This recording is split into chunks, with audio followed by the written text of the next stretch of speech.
Hello students, welcome to Kaushal Vidya Bhavan education English medium same 2। तो आज का हमारा सब्जेक्ट है Hindi standard 5th then chapter number 12 महादानी कर्ण।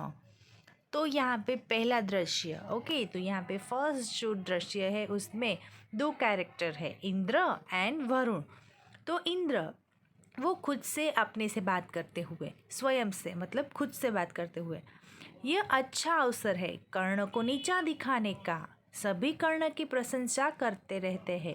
आज कुरुक्षेत्र के मैदान में पड़ा वह अंतिम सांसें ले रहा है। दानवीर कर्ण, महादानी कर्ण, सुन सुनकर मेरे कान पक गए। आज उसके पास देने को कुछ भी नहीं। देखते हैं वह दान में क्या दे पाता है। अपने मित्र वरुण को साथ ले लेता हूँ। सूर्य और वरुण एक दूसरे को नीचा दिखाते रहते हैं।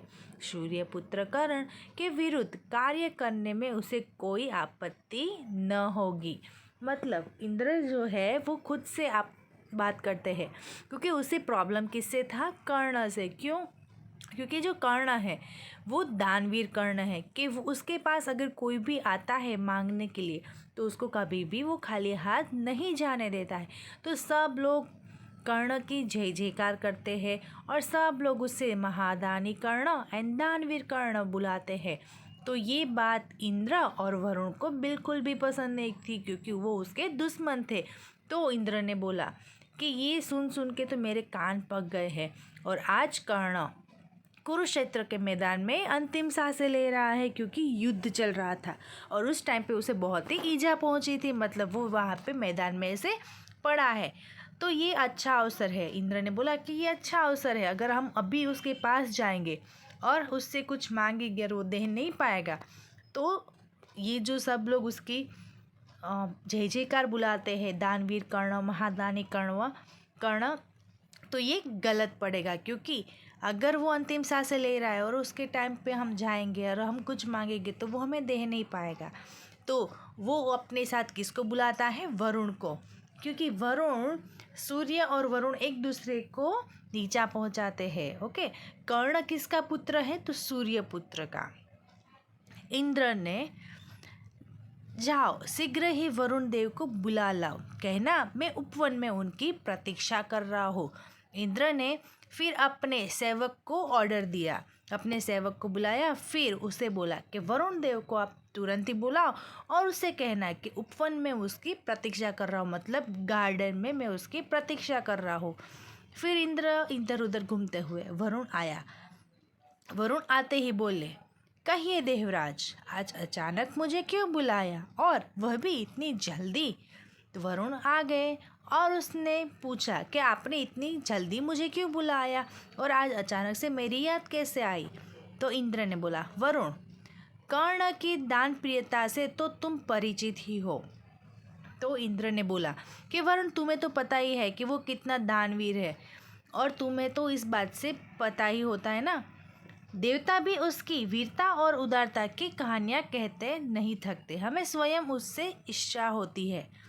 तो कर्ण है वो इतना दानवीर है कि देवता लोग, मतलब जो भगवान है, वो भी उसकी इतनी उदारता और वीरता की कहानियाँ बताते हैं कि कोई भी उसकी तारीफ करने से नहीं थकता है। सिर्फ हमें दो को ही प्रॉब्लम है, मतलब किस किस को? तो इंद्र और वरुण को ही सिर्फ उसे ईर्ष्या होती, मतलब उससे प्रॉब्लम होती है। वरुण वरुण ने बोला, तो फिर मतलब तो क्या करना है? तो इंद्र ने बोला, वरुण, आज कर्ण कुरुक्षेत्र के मैदान में घायल अवस्था में पड़ा है। वह बहुत दिन और करुण स्थिति में है। चलो आज भिक्षा मांगकर उसकी परीक्षा लेते हैं। तो इंद्र ने बोला कि वो कुरुक्षेत्र के मैदान में घायल अवस्था में पड़ा हुआ है, क्योंकि युद्ध टाइम में उसे ईजा पहुंची थी, तो वो वहीं पे अंतिम सांसें ले रहा है और वो बहुत दिन से ऐसे पीड़ी हुई हालत में वो वहीं पे पड़ा है। तो चलो उसके पास जाते हैं और उससे भिक्षा मांगते हैं और उससे परीक्षा लेते हैं। तो वरुण ने बोला, प्रसन्न होते, मतलब वो खुश होके बोला वरुण, हाँ हाँ क्यों नहीं, यह अच्छा अवसर है। अपने कवच और कुंडल तो वो पहले ही दान में दे चुका है, अब उसके पास देने को और है ही क्या। तो वरुण बहुत खुश हो गए, उसने बोला कि हाँ हाँ अच्छा है, चलो हम जाते हैं। उसके पास जो कवच, मतलब ये जो महाराजा लोग पहनते हैं ना पूरा अपना कवच, वो और मुकुट, मतलब अपने सर पे जो मुकुट होता है, फिर सारी ज्वेलरी होती है, वो उसने पहले ही युद्ध में हार दिया है। तो अभी उसके पास देने के लिए कुछ भी नहीं है। तो जाते हैं और उसके पास से भिक्षा मांगते हैं और देखते हैं कि वो अभी हमें क्या दे पाता है। तो फिर इंद्र ने बोला, पर इस भेष में नहीं जाएंगे, हमें छद्म भेष में जाना होगा। तो इंद्र ने बोला, बट हमें अपना वेश चेंज करना होगा। छद्म भेष मतलब हमें अपनी जो सच्ची पहचान है वो छुपा के दूसरा गेटअप चेंज करके जाना पड़ेगा। वरुण, ठीक है, हम छद्म भेष में ही जाएंगे। ठीक है, तो फिर हम अपनी ही जो पहचान है वो छुपा के कोई और भेष धारण करके जाएंगे। फिर दूसरा दृश्य स्टार्ट होता है। तो दूसरा दृश्य स्टार्ट होता है, उसमें इंद्र, वरुण एंड कर्ण की स्टोरी स्टार्ट होती है। ओके, इंद्र और वरुण जब जाते हैं तो वो बन के जाते हैं साधु। ओके, इंद्र बोल रहा है, महाराज कर्ण की जय। फिर वरुण बोलता है, महादानी महावीर कर्ण की जय हो। तो इंद्र और वरुण वो वेश चेंज करके जाते हैं। तो यहाँ पे आप पिक्चर में देख सकते हो कि दोनों ने अपना गेटअप पूरा चेंज कर लिया है, ताकि कर्ण है वो उसे पहचान ना पाए। और दोनों उसके पास जाके महावीर कर्ण और दानवीर कर्ण की जय जयकार करने लगे। कर्ण ने नेत्र खोलते हुए, मतलब वो तो अंतिम सांसें गिन रहा है, क्योंकि वो कुरुक्षेत्र मैदान में ऐसे पीड़ी हालत में पड़ा है। तो उसने अपनी आँख खोली। कौन? अरे आप कौन? प्रणाम, मेरा प्रणाम स्वीकार करे। तो कर्ण को पता नहीं था। जैसे ही उसने ये आवाज़ सुनी, महावीर कर्ण की जय हो, तो उसने अपनी आँख खोली और फिर पूछा कि आप कौन हो? प्रणाम, मेरा प्रणाम स्वीकार करो। इंद्र, यशस्वी हो। तो फिर कर्ण ने उसे आशीर्वाद दिया। वरुण, गौरवशाली हो। दानवीर कर्ण, हम दो निर्धन प्राणी हैं, सुबह से इधर उधर भटक रहे हैं। युद्ध के कारण अन्न का दाना तक भिक्षा में नहीं मिला। आपकी दान प्रियता ताकि कहानियाँ लोक परलोक में प्रसिद्ध है। आप हमारी कुछ सहायता कीजिए। तो वरुण ने क्या बोला कि आप गौरवशाली हो और दानवीर कर्ण भी हो। हम लोग 2 दिन से, मतलब ऐसे भूखी हालत में इधर उधर भटक रहे हैं, क्योंकि यहाँ पे युद्ध चल रहा था, इसलिए हमें कुछ भिक्षा में मिला ही नहीं है खाने के लिए। तो आपकी जो कहानियाँ सुनी है लोक परलोक में से कि आप बहुत ही दानवीर हो, इसलिए हम आपके पास से सहायता, मतलब भीख मांगने आए हैं और आपके पास सहायता लेने आए हैं कि हमें कुछ खाने को दो। आप हमें क्या दे सकते हो? कर्ण ने बोला, आप मेरी अवस्था देख ही रहे हैं, आप ही कहिए, मैं इस घायल अवस्था में आपकी क्या सेवा कर सकता हूँ? मैं विवश हूँ। तो कर्ण ने बोला कि आप मेरी हालत देख ही रहे हो कि मैं कैसे लोई मतलब ब्लड से पूरा लिपटा हुआ हो, और मैं इस अवस्था में, मतलब मैं अपनी इस हालत में आपको क्या दे सकता हूँ? मैं विवश हूँ, मतलब मैं बहुत ही, विवश का मतलब क्या होता है? तो मैं कुछ भी नहीं कर सकता हूँ। फिर इंद्र ने मुस्कुराते हुए बोला, तो क्या आज ये बात असत्य सिद्ध होगी कि कर्ण के सामने आया कोई भिक्षुक खाली हाथ नहीं लौटा? तो ये लोग ने क्या बोला, मतलब इंद्र ने मुस्कुराते हुए बोला, तो ये बात क्या अब सत्य हो जाएगी कि कर्ण के सामने आए हुए भिक्षुक खाली हाथ पहुंच गए? क्योंकि कर्ण ऐसा है कि उसके पास अगर कोई भी भिक्षा मांगने जाता है या फिर कोई भी हेल्प मांगने जाता है, तो कर्ण उसको कुछ ना कुछ देता ही है, कोई भी खाली हाथ नहीं जाता है। बट कर्ण अभी इस हालत में था क्योंकि वो युद्ध हुआ था और वो अपनी अंतिम सांसें ले रहा था। फिर भी इंद्र और वरुण उसकी परीक्षा लेने के लिए वेश चेंज करके गए, मतलब उसने अपनी असली पहचान छुपाकर और साधु के वेश में गए और उसने सहायता, मतलब उसने भिक्षा मांगी कि हमें कुछ दो। बट इन कर्ण ने कहा कि मैं इस अवस्था में हूँ कि मैं आपको कुछ नहीं दे पा रहा। फिर कर्ण ने बोला, कुछ सोचते हुए कर्ण सोचने लगा, क्या आप मुझे वह पत्थर उठाकर देंगे? वरुण आश्चर्य से, क्या हमें पत्थर दोगे? तो आप पिक्चर में देख सकते हो कि जो कर्ण बैठा हुआ है उसके पैर के पास एक पत्थर है। तो वहाँ पे एक पत्थर पड़ा था। तो कर्ण ने बहुत ही सोचा कि इन लोगों को मैं क्या दूँ। फिर सोचते सोचते उसे पता चला। तो उसने वरुण को बोला कि आप मुझे क्या वो एक पत्थर दोगे? तो वरुण ने बोला कि क्या आप हमको पत्थर दोगे? कर्ण आप दो तो सही। कर्ण ने बोला, आप पहले दीजिए तो सही, फिर मैं बताता हूँ कि मैं आपको क्या देता हूँ। इंद्र ने बोला, हम किसी अपवित्र वस्तु को हाथ नहीं लगाते, और फिर यह तो युद्ध भूमि में पड़ा मिट्टी और रक्त से सना पत्थर है। तो इंद्र ने बोला, हम इस अपवित्र चीज़ों को हाथ नहीं लगाते क्योंकि ये युद्ध भूमि है और यहाँ पे ये पत्थर पड़ा हुआ है, वो मिट्टी से और रक्त से पूरा भरा हुआ है। रक्त मतलब पूरा ब्लड से भरा हुआ है, और ऐसी चीज़ हम लोग हाथ नहीं लगाते। कर्ण अच्छा ठहरिए, जीवन के अंतिम समय में किसी की सेवा का अवसर बड़े सौभाग्य से मिलता है।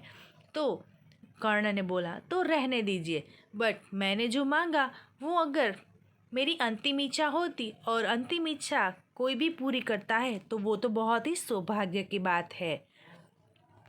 फिर कर्ण खुद से घिसते हुए, मतलब वो बैठा हुआ था, वो खड़ा नहीं हो पा रहा था, तो वो खुद से बैठे बैठे ऐसे घिसते हुए वो पत्थर के पास गए, और फिर उसने क्या किया, अपना जो मुंह था, अपना फेस था, वो रथ के पहले पहिए पर जाके वो मारने लगा, और सोने का दांत मुंह से बाहर आ गया।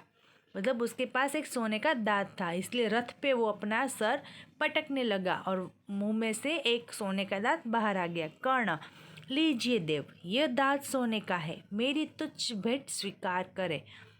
तो पता चला कर्ण ने क्यों पत्थर मांगा था। वो पत्थर अगर उसे इंद्र और वरुण अगर देते उसे पत्थर तो वो अपने दांत उससे निकाल लेता, बट उसने वो नहीं दिया।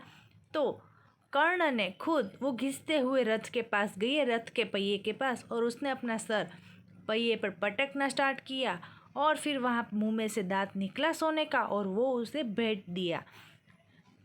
तो इंद्र और वरुण, छी छी, रक्त से सना सोना, यह हमारे किस काम का? तो दोनों ने साथ में बोला कि छी छी, ये हम नहीं ले सकते क्योंकि ये रक्त से सना हुआ है। तो ऑब्वियसली अगर सोने का वो उसने दांत निकाला होगा तो उसने पहले तो अपना सर ऐसे रथ पे पटका तो ब्लड निकला होगा। तो उसने मना कर दिया इंद्र और वरुण ने कि ये ब्लड से लगा हुआ सोने का दांत हम नहीं ले सकते हैं।